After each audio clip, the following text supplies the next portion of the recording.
अगर तुम PC player रहे हो बचपन से या एक बहुत लंबे टाइम तक तुम कीबोर्ड यूज करके गेम्स तुमने खेला है एंड तुम प्ले स्टेशन में स्विच कर जाते हो एंड तुम कंट्रोलर यूज करने लग जाते हो, तो एक बहुत बड़ा प्रॉब्लम होता है इस स्विच में जो कि तुम फेस करते हो। वो प्रॉब्लम क्या है? एमिंग। जब तुम कोई ऐसा गेम खेलते हो जो शूटिंग गेम्स होता है, उसमें जब तुम कीबोर्ड माउस से एक कंट्रोलर पे स्विच करते हो तो तुम एक बहुत ज़्यादा जो तुम्हारा कंट्रोल होता है वो तुम बेसिकली हैंड ओवर कर देते हैं कंट्रोलर को। अभी डिफरेंस क्या है एक माउस बेस्ड एमिंग और एक कंट्रोलर बेस्ड एमिंग में? माउस पे क्या होता है कि तुम माउस को जब तुम स्क्रीन में एम करते हो, अगर तुम्हें पॉइंट ए से पॉइंट बी जाना है तो तुम वो पॉइंट ए से पॉइंट बी पे जाने का स्पीड को वेरिएबली कंट्रोल कर सकते हो। मतलब तुम चाहो तो ऐसे माउस तुरंत एक बार में घसका के जा सकते हो, या तुम धीरे से जा सकते हो, या तुम और फास्ट जा सकते हो उस जगह पे, डिपेंडिंग तुम कितना प्रिसाइसली माउस कंट्रोल करते हो। कंट्रोलर पे हाउएवर जब तुम्हें एक पॉइंट ए से पॉइंट बी में जाना होता है तो तुम इसे राइट करते हो, बट ये जो स्पीड है पॉइंट ए से पॉइंट बी पे जाने का, ये स्पीड तुम मल्टीप्लायर यूज करके सेट कर सकते हो अपने प्ले स्टेशन पे, राइट, कंट्रोलर यूज करके। बट तुम उसको इन गेम वेरिएबल नहीं कर सकते हो। इन गेम वो तुम जो सेट कर दोगे वैल्यू पे मल्टीप्लायर उसी वैल्यू पे चलेगा, बट जब तुम माउस यूज करते हो तो तुम वेरिएबली गेम के अंदर स्पीड को अपने हिसाब से चेंज कर सकते हो, आई मीन मूव कर करके। सो जब एक पीसी गेमर जब एक कंट्रोलर पे आता है तो ये प्रॉब्लम उसे फेस करना पड़ता है। And it's not just about aiming, movement में भी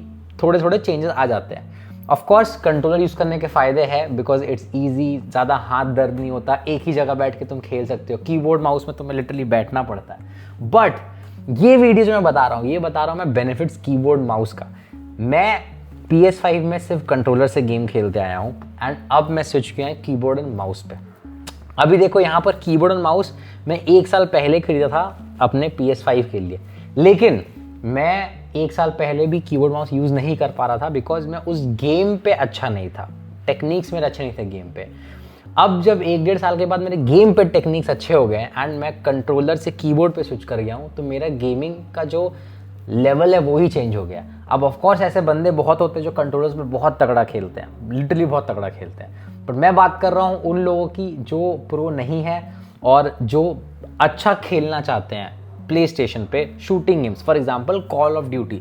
तो भाई कॉल ऑफ ड्यूटी पे कीबोर्ड एंड माउस से खेलना इज नेक्स्ट लेवल। मेरा एक दोस्त है ऑनलाइन मेरे प्ले स्टेशन अकाउंट पे जो इंडिया का नहीं बाहर का है एंड वो कीबोर्ड एंड माउस से खेलता है गेम, एंड भाई क्या तगड़ा खेलता है। मतलब वो प्रो कंट्रोलर लेवल के बंदों के टाइप का कीबोर्ड माउस से खेलता है। बट यहाँ मैं बात कर रहा हूँ एवरेज लोगों की, जैसे कि मैं कीबोर्ड माउस पे स्विच किया कंट्रोलर से एंड मेरा गेम एक दिन पे ही पलट गया।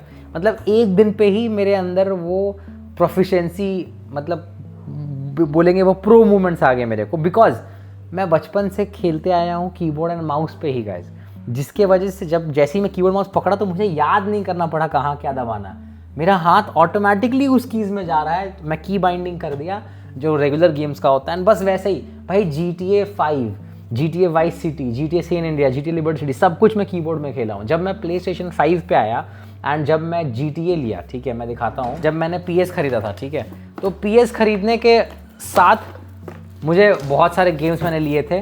तो जैसे कि तुम देख सकते हो ये, ठीक है, ये है GTA 5।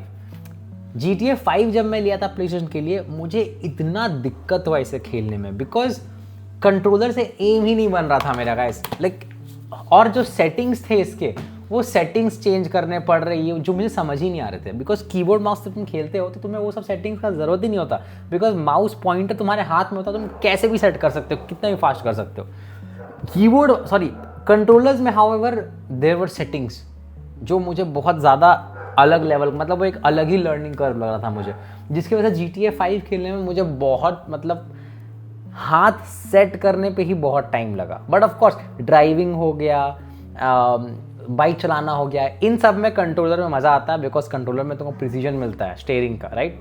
तुम लाइट स्टीयरिंग घुमा सकते हो, ज़्यादा स्टीयरिंग घुमा सकते हो, जो कि तुम कीबोर्ड नहीं कर सकते। कीबोर्ड में दबाओगे तो पूरा घूम जाएगा। सो अगेन ड्राइविंग गेम्स के control is good, but shooting games में जो मेरा बढ़ा भाई नेक्स्ट लेवल, मतलब शूटिंग गेम्स मेरा पूरा चेंज हो गया 2 ही दिन पे। एंड मैं तुम्हें यही एडवाइस करूँगा भाई कि अगर तुम कीबोर्ड वाले बंदे रह चुके हो शुरू से, तो कंट्रोलर छोड़कर कीबोर्ड पे आ जाओ, तुम्हें ज़रूरी नहीं है कि गेमिंग कीबोर्ड चाहिए, कोई बेसिक वायर्ड कीबोर्ड आ जाओ ताकि लैग ना हो। एक वायर्ड कीबोर्ड में आ जाओ एंड उसके बाद तुम कॉल ऑफ ड्यूटी ट्राई करो प्ले स्टेशन पे, भाई साहब मतलब मज़ा आएगा। बट अगर तुम शुरू से कंट्रोलर से खेल रहे हो तब of course I would not suggest you to come on the keyboard. But अगर तुम कंट्रोलर से शुरू से नहीं खेल रहे हो, तुम सिर्फ PS में आने के बाद कंट्रोलर पे आए हो एंड एक लॉन्ग टाइम तक तुम कीबोर्ड यूज़ करते आए हो, तो आई वुड हाईली सजेस्ट कि कीबोर्ड पे आके तुम यूज़ करो। बट इसके थोड़े थोड़े ड्रॉबैक्स भी है प्ले स्टेशन पे कीबोर्ड लगाने के, तो अगर तुम्हें ड्रॉबैक्स जानना है तो मुझे कमेंट बताना, मैं उस पर भी वीडियो बनाऊंगा कि क्या क्या ड्रॉबैक्स है।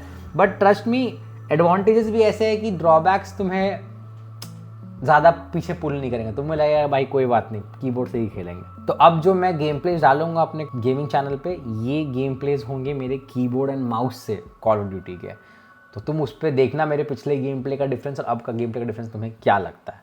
मिलते हैं नेक्स्ट वीडियो पे, बाय।